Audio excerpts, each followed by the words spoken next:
Hello. Thanks for joining us for We Got Options with the Doctor and Son. We're happy you came back to listen to us and kind of just be in the conversation that we're having. This is a continued conversation we're having, single, married, separated, and life after divorce, the book by Dr. Miles Monroe, a minister from the Bahamas. And we started on talking about singleness. That was our first episode. And in this book, what I have come to, and me and Tremaine have had conversation about the book. One of the big things is when I read this book several times and several times over, I realized that yes, this book is written by a minister. However, and he talks about God and he talks about, different things of the Bible, and he talks about just church stuff sometimes. However, when I read through the book, and not that I'm taking all of that out of it, but when I set that aside and realize the things that he's saying, oh my goodness, this book makes so much common sense. And that's one of the reasons why I think it's a great book for individuals to jump in and get a copy of it, because it does talk in terms of relationships, and it talks in terms of once you have that relationship with yourself and gaining that. And I know I do a lot of therapy around that, as well as moving into having those conversations around wanting to, you know, share your life with someone else, being in a couples relationship, getting married, having a partner, whatever that goal might be for individuals. So the book was very interesting for me. And then it also talks about, how, divorces come up or the separation happens and folks start to decide they're not going to be together anymore. They separate, and then they get to a point of, kind of having a life after the divorce has happened. So a very interesting read, but wanted to go more into it today. Wanted to jump back in a little bit with singleness before we move over to the next area. And some of the things that we're talking about in this area of singleness that just made common sense is being in the state of being unmarried. And I think we mentioned this last time that yes, that's one of those things where society makes us believe that we should not be unmarried. We should be married and we should have someone with us. But what society fails to help us realize is that if we're unmarried, that's our time. That's our time to start figuring out what we like, what we don't like. It's time for us to start looking at different things and saying, do I enjoy, you know, walking every day? Do I enjoy exercising? Do I enjoy my job? Oh, I got my job. I like it. Do I enjoy going to school? It's a lot of different things that come into mind when we're thinking about a person being single that I don't think we think about. We think about it, but we don't think about it because we're on this hamster wheel. That's what I wanted to use, that word, hamster wheel. We're just running, running, running, running, running to get to the next goal. The next goal is okay, I got a degree, or I graduated from high school. Now it's get a job, find somebody to marry, and but we don't have that time, that time span in between to really look at our singleness and to embrace it. Tremaine, what are your thoughts on that? Um, I think it's absolutely right.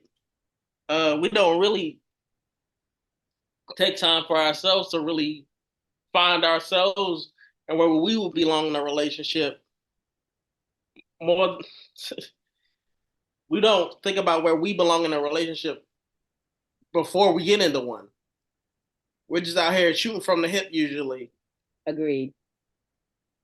Yeah.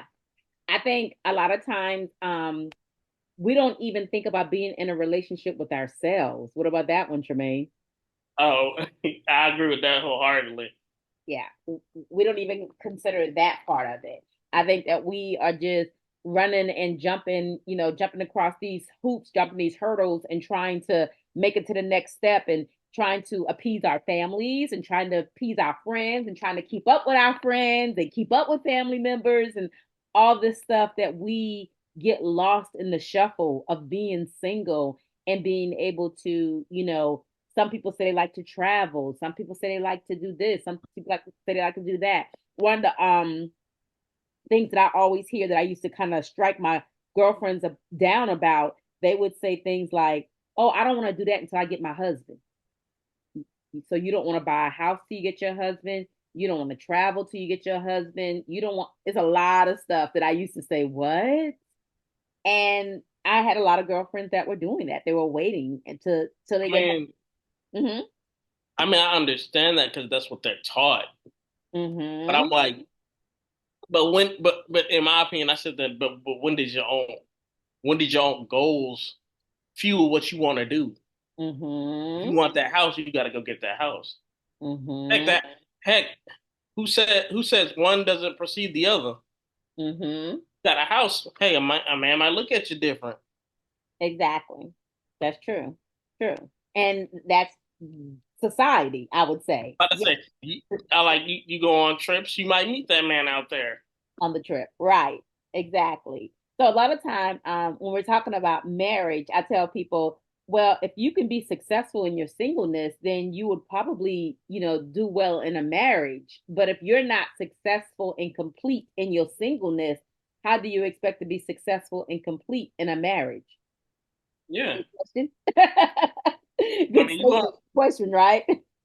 yeah, because I mean, when I hear you say that about your girlfriends, it's not to say that they're wrong or anything, but you think, oh, you're trying to find somebody to complete you, or you're trying, ride ride with them. I'm like, I don't think you want to have that type of leeway where you want to give somebody that much control. But that's what we do. We don't give ourselves. I understand. I get it, but it Yeah. just always it always struck me as weird. Oh, yeah. We don't give ourselves that control. And we're not taught to give ourselves that control. We're kind of taught to give the man the control, which is, like you said, very weird. And of course, the way I raised you guys, you wouldn't think that way because, that's just not how I raised you guys. But I think a lot of times, one of the statements that was made in the book that made me really think was, knowing who you are is the first step towards being a whole person. That's immediately, that makes sense. Okay. Accepting that person is the second step to figuring out who you really are and knowing that you must love yourself. You must take yourself through the journey of singleness. You know what I mean? To Uh-huh. really feel like you have that you have something to offer someone else because you love yourself. Yeah, Yeah. because most people when we're out here in the world, we think of ourselves as Mm-hmm. Mm-hmm. unworthy of anything in particular. Mm-hmm. Mm-hmm. And I mean, most women do, and people, that may have issues and think that they can't, take on certain hurdles, they Mm-hmm. might feel inadequate in their lives. Mm-hmm. And that adequacy is something that we're born with because something that we're like seeing when we grow up because everyone has somebody they're going to compare themselves to. Exactly. And Exactly. when you compare yourself to someone else, you're always going to see all the negativity fall back on Absolutely. Yeah. Yeah. And we've got to get into a place where you got to understand what it means to love yourself. You have to understand what it means to be with yourself, to accept yourself for who you are. And we got to get to a point where, people really understand that that's a deep dive. And I'll be honest with you, when we get to those situations where I have to talk to individuals about doing a deep dive, in therapy, I talk to them and I'll tell them in a minute, they're going to be sessions that you're going to hate me. They're going to be sessions that you're going to think I'm picking at you. They're going to be sessions that I'm really going to be honest with you about digging deep to find out and figure out why you don't love yourself, why you need to love yourself, how you're going to love yourself, and how you're going to take away a lot of those really bad, now I wouldn't even say bad, but just unproductive mindsets that we may have grown up with, that society has set forth before us. It's like really changing a lot, which really puts people in a position, and it puts them in a quandary half of the time. They're like, "What in the world am I doing?" You know. And I tell you. them, so you're gonna, I and mean, sometimes I tell them too, you might not even come to therapy no more after some sessions. yeah. I mean, I mean, the thing is that we put so much of ourselves into society and trying to fit that mold. No, but I think doing like the deep dive that you said, Hmm. you find out, oh, that means that means I'm not going to be fitting into the mold. And that is a lot for someone to take in that, oh, society, it's not that I have to be built for society. Society doesn't have to be built. I don't have to fit myself for society. Society needs to be fit around me. I need to make my own way Yeah, around it without exactly. trying to just conform to it. Exactly. And that's what I think is the big thing that I try to help people understand when they decide to live an unmarried life. If they decide to live an unmarried life and be definitely a whole person with themselves, there's a lot of separate, unique parts of being a whole person that you still can live a very happy life. But, a lot of times when people do come to me for relationship counseling, that's not the issue. They think there's something wrong. They think that they should be living a different life. They feel like they should have this and they should have that, and they don't. They want the kids, they want the husband, they want the house with a picket fence around it. You know what I mean? I It's a mean, that mhm. that's what's given us on us in so much media and everything like that. That's what's given. That's what's told that, yeah, you want this, right? It's Mhm. normal, it's average. Mhm. It ain't a lot, is it? Well, And it, then it come and then mhm. come to find out you may not fit into that category. You may not want you haven't thought about all the complications that might come with. Kids, they gotta go to school, they gotta do all this. Are you Not even willing to the, like, get up for your yeah, kids? just the complication, just the obligations of it. It's a lot. Yeah, I'm It's a about to say the lot. obligations of you want Yeah. to get up for your kids, you gotta keep yourself together. When you're talking about dealing with another person in a marriage, you gotta talk about how to keep the relationship fresh enough so that you both are enjoying it. So the marriage will keep going. Right. Yeah. Right. And And so, and mhm. those are big asks Oh, yes.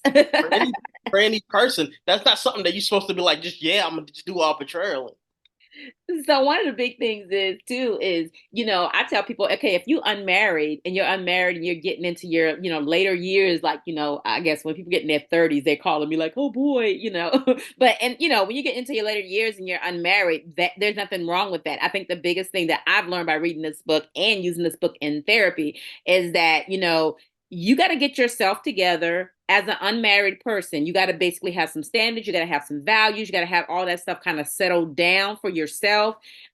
You're building yourself, in if you're religious, in your Christianity, or in your, if you're a Muslim, whatever the case, but you're building yourself in, your way of life. It doesn't have anything to do with religion sometimes. It's just building yourself in your way of life. If that's your way of life and you have a traditional way of life, or you had a religious way of life, or you have what's the other one I say? Your traditions, and then the religious piece. If you're building yourself in those things and that's your bedrock, that's how you perceive the world and how you move around in the world, then you have built a foundation where meeting someone else shouldn't move you nor shake you. It should make you want to oblige when it comes to, some, I would say, some accommodations, but not necessarily accommodations, just really being able to fill each other out and feel each other when you meet that person and understand where they end, you can begin. Those are the parts to me that I say that's when you found someone that you probably are equally yoked with. Okay. A person that if you started the sentence, he could end your sentence. If you was thinking about this, he's thinking about this too. So it's always different ways of, kind of seeing things and then realizing that, okay, I got myself together. And again, some people say, why do I meet these people that are ungrateful for my love? Well, if you don't love yourself, then they're going to see that. And a lot of times you're going to get somebody else that don't love themselves. And yeah, I think they're going to be a little ungrateful with your love. Does that make sense? Yeah, I mean, even though we don't know, we can sense certain things about people, and I Mm-hmm. mean, it doesn't take a lot to see certain things within people, and sometimes people play up or play down those types of actual talk. Mm-hmm. You Yeah. can get with a you can get with a person that actually makes you feel lower than when you by yourself. Right. Mm-hmm. But it also says, how do you feel when you by yourself? Do you feel like up, but not really as up as you think you should be? Mm-hmm. Mm-hmm. The question kind of becomes whether you have to learn to love yourself to see the positivity within yourself. Yes. And I think in this book also, when it talks about like I said, this is a minister we're talking about that wrote this book. He mentions seeking first the kingdom. So I tell people, okay, if you're not religious, I get it, but seek first figuring out how to love yourself. Seek that first. Seek out that so that you could figure out what the rest of your life could look like. You know what I mean? If Yeah, I partner or no partner, you should find that out. Correct. And I think that's where we fall off the bend because that's not what we're teaching our younger individuals that are coming up. We're not teaching them to love ourselves and to be, into who we are as a person and to develop that and then, you know, start, looking for when you we're not looking for, but when you're interested in having a suitor, then, realizing that it takes a lot if you're talking about a marriage is just like building a house. You got to build a foundation first, right? And you don't want no cracks in the foundation. You don't want no, what I'm saying, you don't want to have to bring the people in to jack the house up and try to fix the foundation and all this other good stuff. You want to have a pretty settled foundation. You put the foundation down first, you put walls up in the house, and then you put the roof on the house. You add doors, you add windows. You get what I'm saying? If you want to think about in that formation. But he mentions that in the book, talking about how to build a house, and you should be, building yourself. If you want to get married, you should be building yourself, building that, building the foundation and different things before you get married, so that when you start to build a house, as in building a marriage, you can go, the foundation's there. You and him met and y'all foundations kind of gel together. So you kind of evenly yoked there. And then you start putting walls on. And then you start putting doors on and putting windows on. You get what I'm saying? You start adding things to the house. I mean, it was a great metaphor that he used in here about the house process, building a house. What are your Hmm thoughts?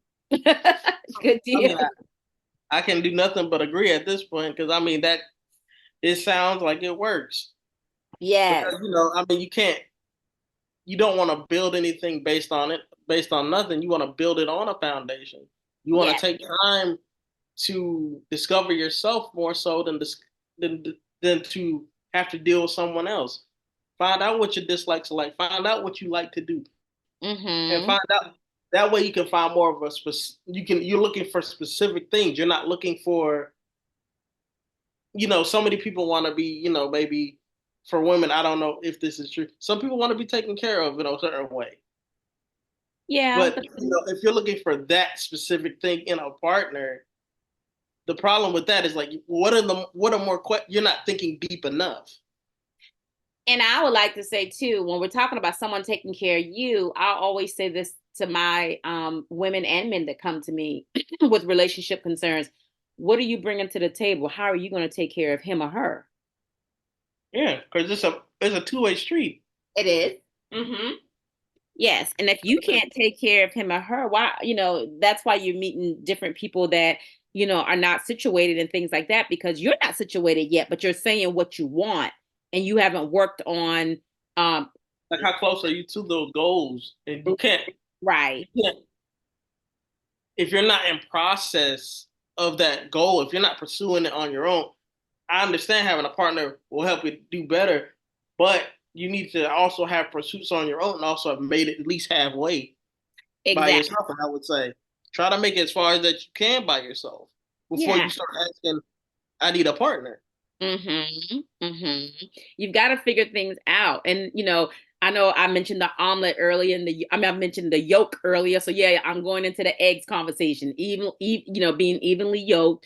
Omelet is as good as the egg. So if we got eggs that are not so good, then, we might not have an omelet that's really, really good, So we want to make sure we have good eggs. We want to be a full, you know, egg, and then we can kind of come together and figure out what our likes and our dislikes are or are not. And we can also get to a point where we can figure out if we could be a team. You know what I mean? Can we do this together? Can we gel together and create this breakfast omelet? You know what I mean? Yeah. Well, I Hmm. mean, this is a person you're trying to have a relationship with. You want to be able to work with them at some point. Hmm. But when the hard times come, easier to get by hard times when you're working with somebody that you can work with. And I think another thing to think about too is the communication level, because the communication level is big when, if you can communicate with that person and both you guys can lay out your stuff, you can lay out his stuff, and vice versa. You just lay stuff out there and say, okay, so what are we gonna do, and what is gonna be the conclusion to all this? Like I like to tell people, we don't want to keep on just building on the little ant mound in the backyard, if it's just a little ant hill, and then next thing you know, it's a whole, Mount Everest. We don't want to keep on doing that, but we can come up and we could have some good conversations around things. You know what I mean? Mhm. But I think the whole thing about being single is really focusing on what a person needs to do for themselves to be self-sustainable. You know what I mean?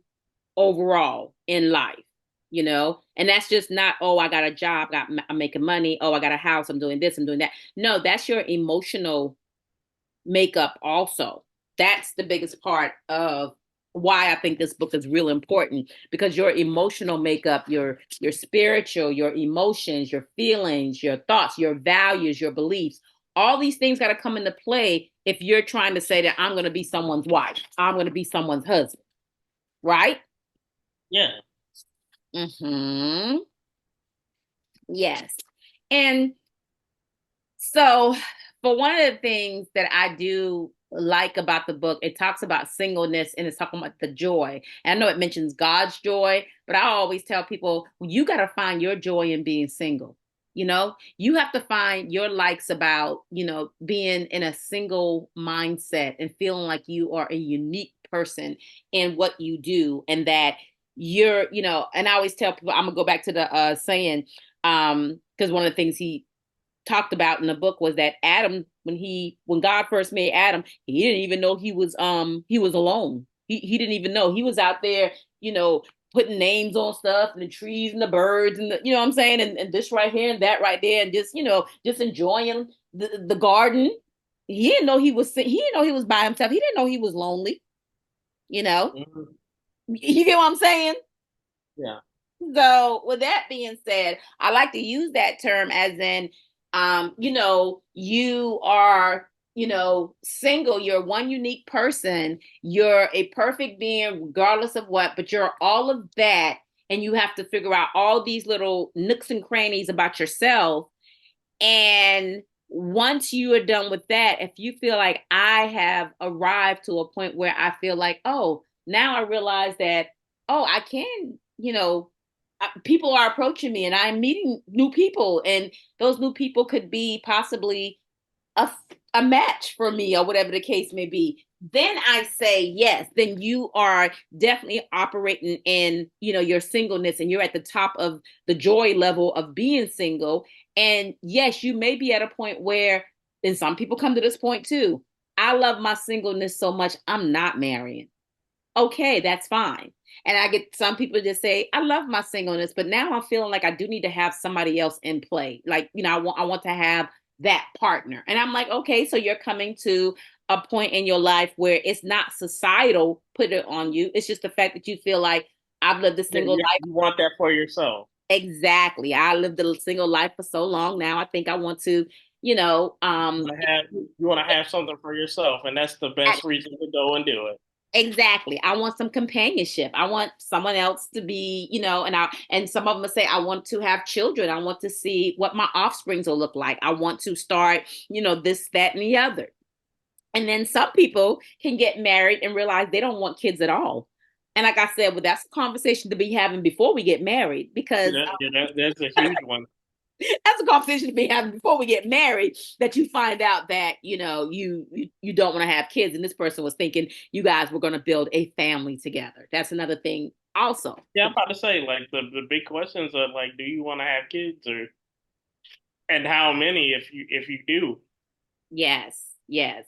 And I'm gonna say that's one of the biggest thing that he said in the book that made me really think about it. He said singleness is the most important state of human development, which is true. Hmm. Being by yourself, because I always ask my clients this: can you be by yourself? Well, no. Why can't you be by yourself? Well, I'm afraid. You afraid of yourself, and some of them really are. You know, I don't like that. I don't like looking myself in the mirror like that. I don't like talking to myself and using affirmations in the mirror, because that's what I do in therapy. I tell people affirmations in the mirror help me. Well, I can't tell myself I love myself in the mirror. You'll Yeah, get because used to it. You'll I have to mean get the used th to the it. thing is people are so drudged in how other people perceive you that that perception just becomes what you see. And let me say this too. People think that that whole concept of, oh, I was taught not to be conceited. I'm not saying conceit. I'm talking about confidence. Yeah, I'm about to say. Big I mean, difference. I'm about to say there's a fine line between the two, but I'm like, no, you're not running around here acting like you're above other people. Exactly. Exactly. I was like, because I'm like the opposite of that is that no, you just think you're below everybody. And that's the hard part of it, is thinking you're below everybody. That's the hardest part of trying to figure out where you stand. So, yeah. But with that, Tremaine, we're going to go ahead and take a commercial break, and we'll be back after these messages. Hi, this is Dr. Latasha McElwain, and I would like to introduce my first book.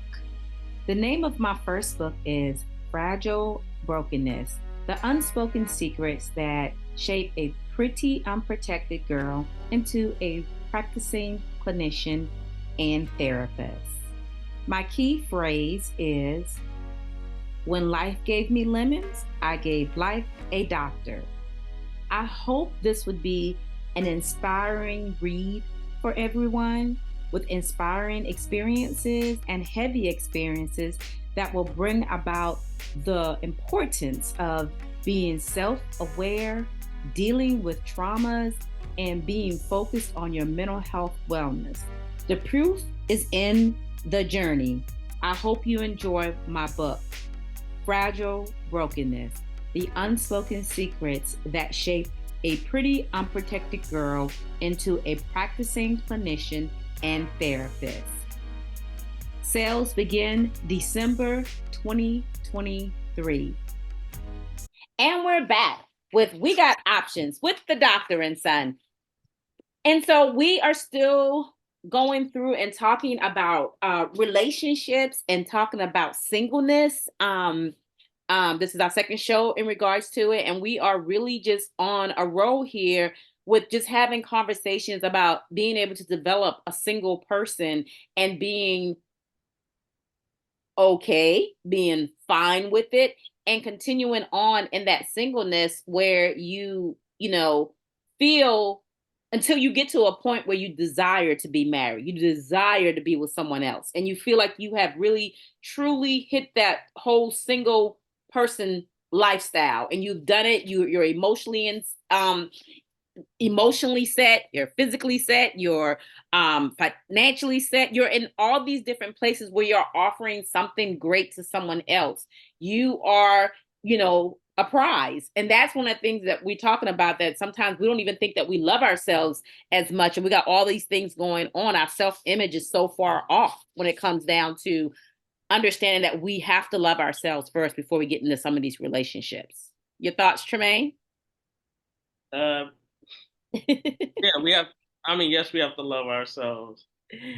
Um, I mean, I'll even speak from my perspective. I mean, when I was growing up with my disability and everything, I always thought myself was lesser than other people. Just, comparing myself to other people all the time. Mm-hmm. And I had to stop doing that because it didn't serve me. It didn't do me well to just compare myself to others and Exactly. also try to prove people wrong by living by other people's standards. Exactly. And we're going to go there in a few minutes. Like I tell people all the time, societal standard and your standard. You might not always see things the way society see things. And it's And okay. that's okay. Exactly. It is totally okay to be in that way. That you just don't see the way, and you create that lifestyle for you that you move in accordance to what you believe. You know what I mean? So yeah. So when we're talking about just really being a single person, he does give some of the seven gifts, and he talked about seven gifts that God gave to people being single.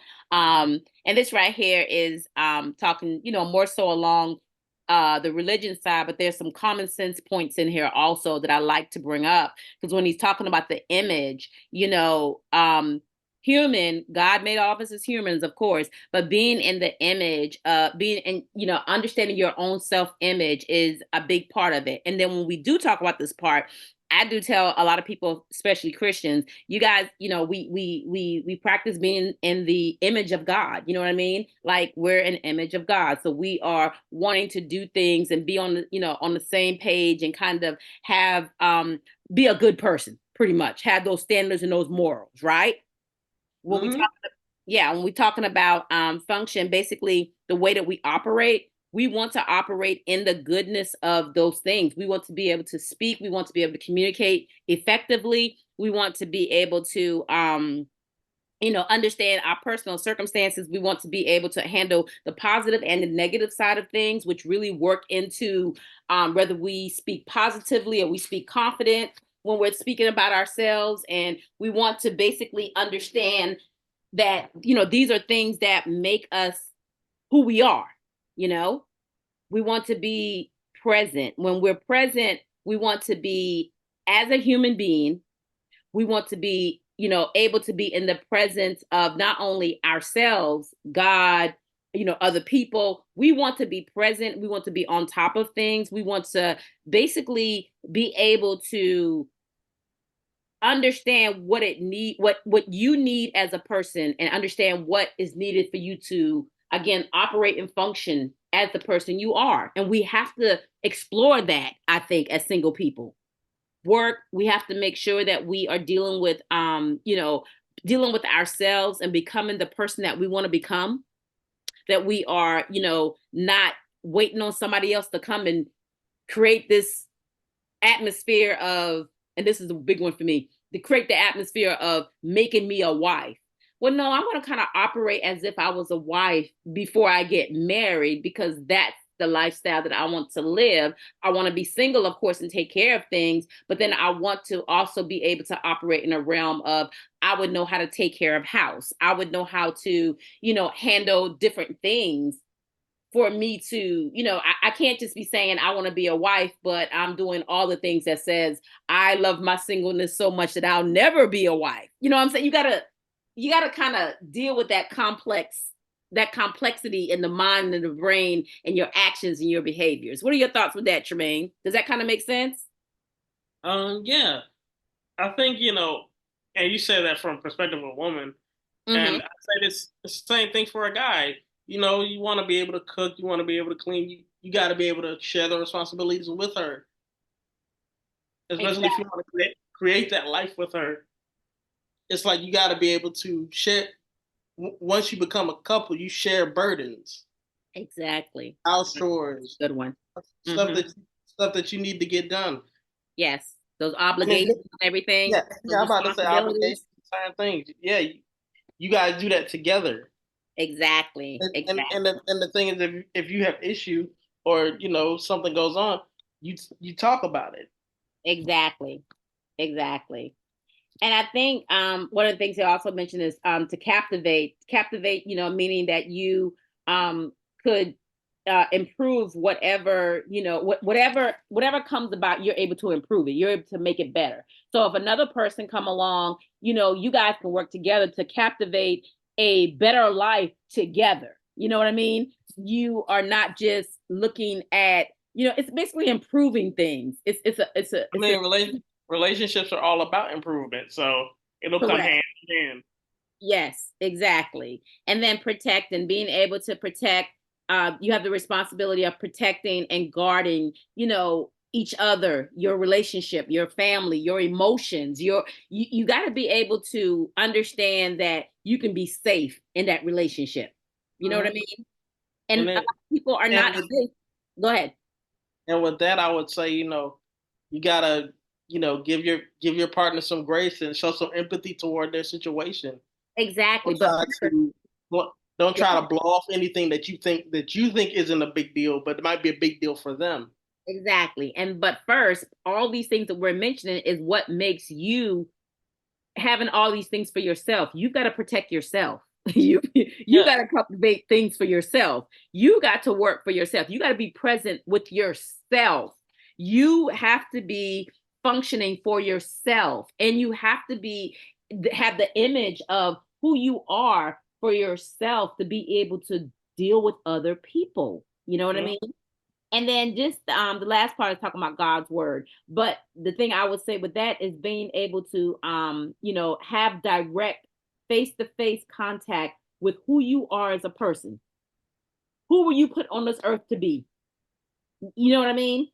And like I Mhm. said, I'm taking it out of the context of so much of the religion part of it because I've read this book over and over again. I've taken religion out. I've put religion in. I've even, thought about doing it with, other thoughts of other, trends and things of that nature. But this book has been very instrumental in that way that it just makes common sense, you know? And I'll keep saying that over and over again, I'm sure. But now we're going to journey a little bit into now kind of preparing for marriage.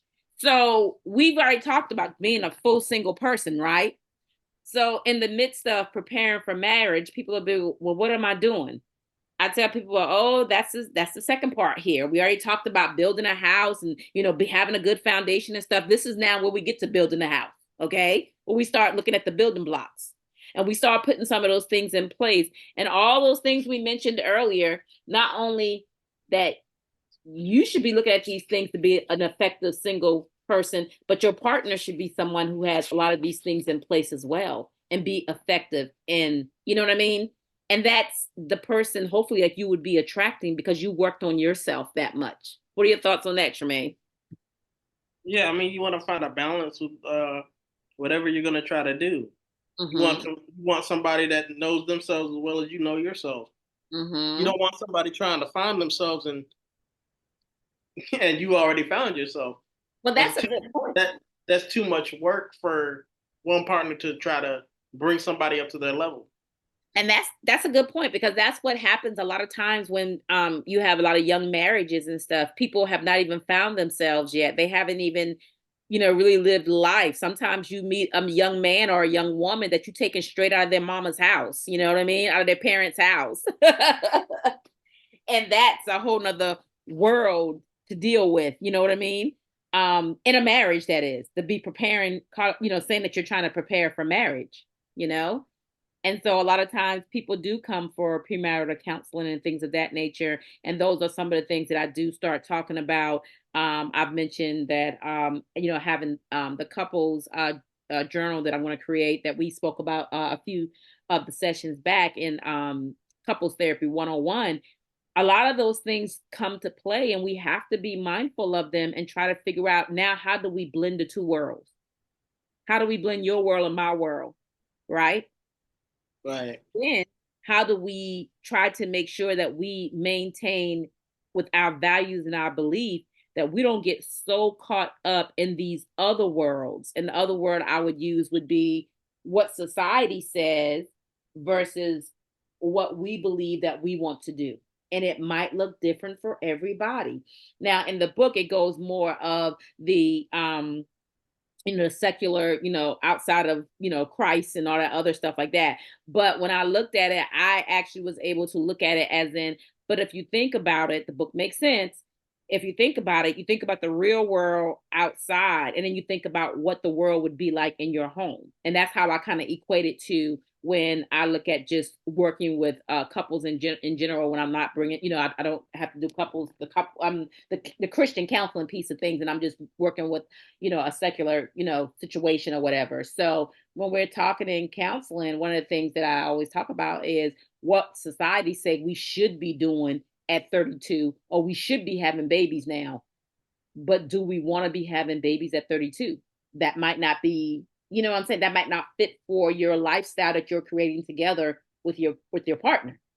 Yeah, because I mean, children itself is a big commitment, and I mean, your life goes on pause when you have children. Yeah, Are exactly. you okay? And are you okay with that pause? Yeah, and there's so many pressures for marriage. There's pressures for children. There's pressures, and there are pressures that are coming from everywhere, from your families, your friends. It's coming from society as a whole. It's coming from your culture. It's coming from media. You know what I'm saying? Social media, news media, wherever. It's coming from everywhere. The advertisement of being in a couple's relationship. You know what I mean? It's such a big push on Mhm. young individuals, you know what I mean? And I mean, adults too, everyone. yeah, yeah. It has me. I've come to the saying of normality is for the birds, Mm-hmm. Right.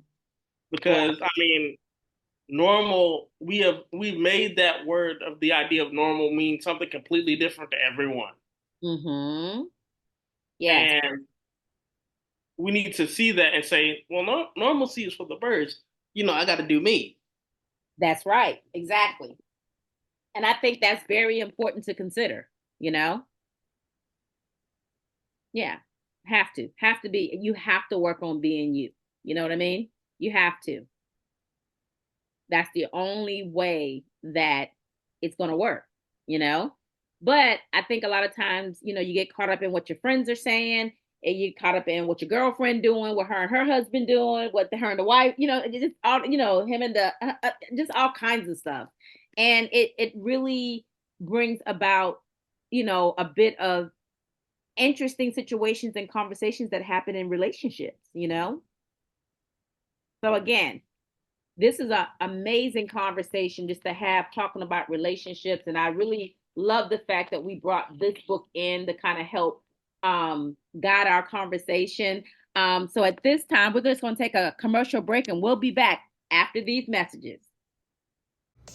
Insightful Options, PLLC, providing counseling, consultation, and DWI services in North Carolina, South Carolina, and Georgia. Contact us at www.insightful-options.com 704-492-1105.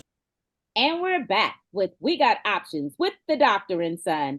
And today we're finishing up, concluding our conversation from where I'm talking about relationship and having relationship type of counseling, or just dealing with relationships in general. And Tremaine is piggybacking on, and we're just having a conversation based on the book Single, Married, Separated, and Life After Divorce by Dr. Miles Monroe.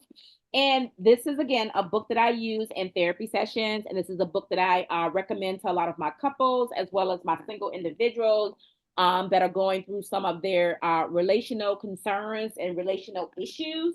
But this book really puts a really good uh, idea on life, or it brings a different shade, or different shade of green, or whatever you want to say. It brings something different and to change those perspectives up.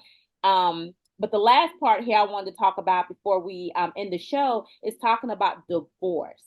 So we get married, we're that single person, we get to the point of getting married, and we'll go a little bit more into marital stuff in a little bit in another show.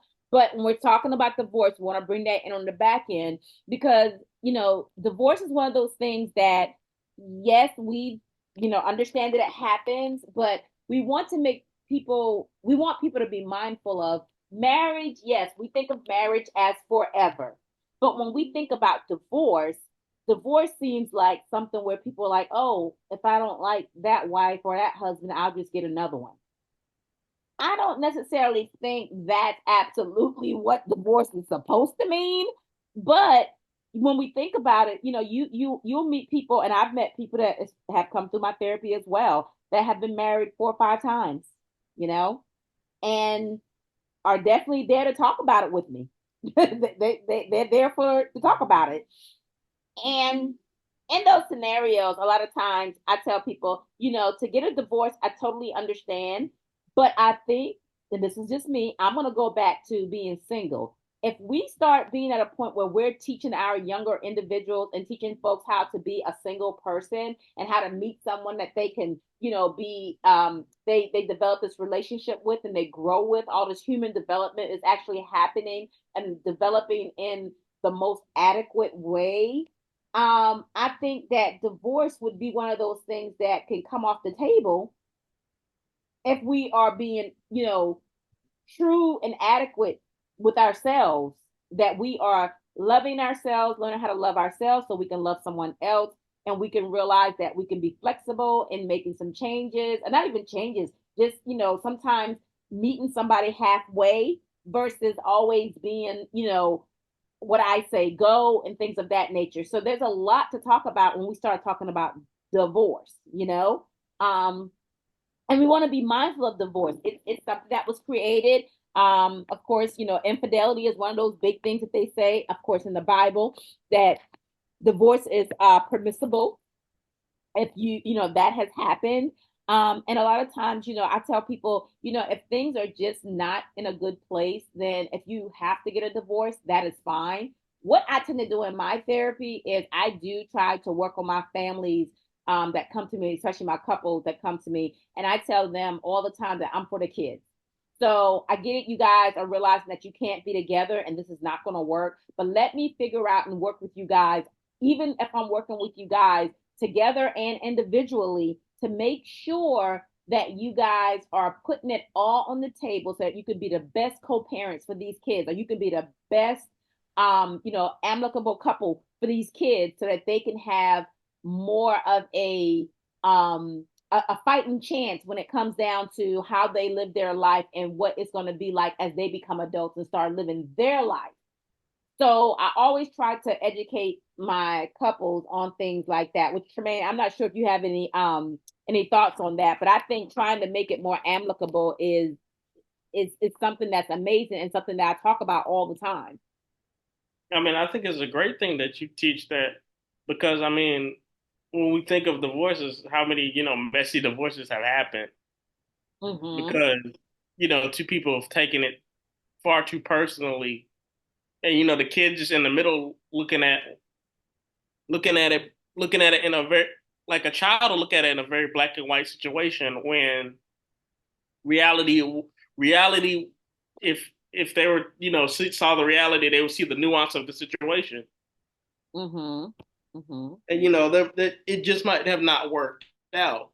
It's not that oh, mom and dad, they somebody did something wrong and so they can't be together now. And I think it's something it should be okay to teach our kids that some relationships may not work out for one reason or the other, and it's okay. Neither mom or dad are at fault. It's just that it did not work. Exactly. And it's okay. Mm-hmm. And And I you can think move forward. yeah, what you're saying makes total sense, Tremaine, because I think a lot of times we give such a bad, like people be like the D word, and we give such a bad rap to it. No one's going into a marriage thinking they're going to get a divorce. Why, of course, that's not what people are thinking. But the other thing is that we have to make sure that when we get to that point and realize that we can't make it better, and I tell people a lot of times it's real simple. For me, it's real simple because I've been through a divorce. If I ask you to do something and you cannot oblige, but there are things that you ask me to do and I am able to do freely with no problem, then we got a problem. You know what I mean? Because a lot Mm-hmm. of times, if there's a wife involved, depending on how she was raised, and I like to say I'm a Southern girl, anything my husband asks me to do, I have to be up to the challenge to give it a try. I don't believe he's going to steer me wrong because I've given him kind of in a religious, standpoint, a traditional standpoint, he's kind of the head of my household. I don't think he's going to steer me wrong. But if you're doing things that you're not supposed to be doing, and then you're asking me to do things that would put me in jeopardy too, then that's not a that's not a sure sign that we're going to be okay and that we can go through with this. And then when I ask you to stop doing any or whatever it is you're doing or whatever the case may be, because it is jeopardizing our family and you can't see the correlation in that, then and that's why I say it's simple for me, because when I went through my divorce, it was simple for me in that matter. Does that make sense? Yeah. Yeah. And that's when It's all about it's uh-huh, all about equivalency. exactly. Most relationships come down to equivalency, and if it doesn't work, there's an imbalance somewhere. Exactly. Exactly. And I'll tell anybody, it didn't take me going to 50 million couples counselors for me to figure out that he had to go. One of us had to go. We had to separate. We had to. There was no doubt about it. We had to separate. You know what I mean? So I say that to say, in that whole scenario, it was a lot of emotions and a lot of things going on. I look at it differently now, but back then I wasn't ready for that separation either. I wasn't ready for what was to come either. It was very hard. But in all of that, I went through a lot of different things. And like I said, this book was one of the books that I read, and I read over and over again to try to gain some foundation, gains to gather myself, to gain my composure, try to be, go through it and do what I could do. But it was definitely a process. And the things that I do teach couples is we've got to go through the process, and we want to come out of this better. We're going to come out sad, yes, but we want to come out of this better. And the ones that we really want to be, we want to be better for each other, as in the co-relationship now that we have to have because we have children. We want to be better for each other, but we want to be the best for our kids. Okay? That's what I try to encourage my couples. We want to be the best for our kids. We want to do what we have to do. We still want to operate as much as we can, and we can create a new level of normalcy that a lot of my families look at me like, what are you talking about? Oh, everything has changed. This is a whole new level of normalcy that you're going to have to create. And it can't be about tit for tat. It can't be fighting, going back and forth. It can't be all of that. We've got to figure out how these children will operate. And what I usually say is, because if we don't, 20 years later, I'm probably going to still be in the business. And 20 years later, then I'm going to be with your kids telling me the same thing that they're dealing with now with their partner or their with spouse or whatever the case may be. And that's what I dealt with their mom and dad. So that's what I tell my couples to this day. Unless you want little Mikey to grow up and be in the same position, sitting down talking to me 20 years later, I suggest we figure out what we can do to try to make life a little bit more bearable and less traumatic for our children. Does that kind of make sense, Tremaine? Mm-hmm.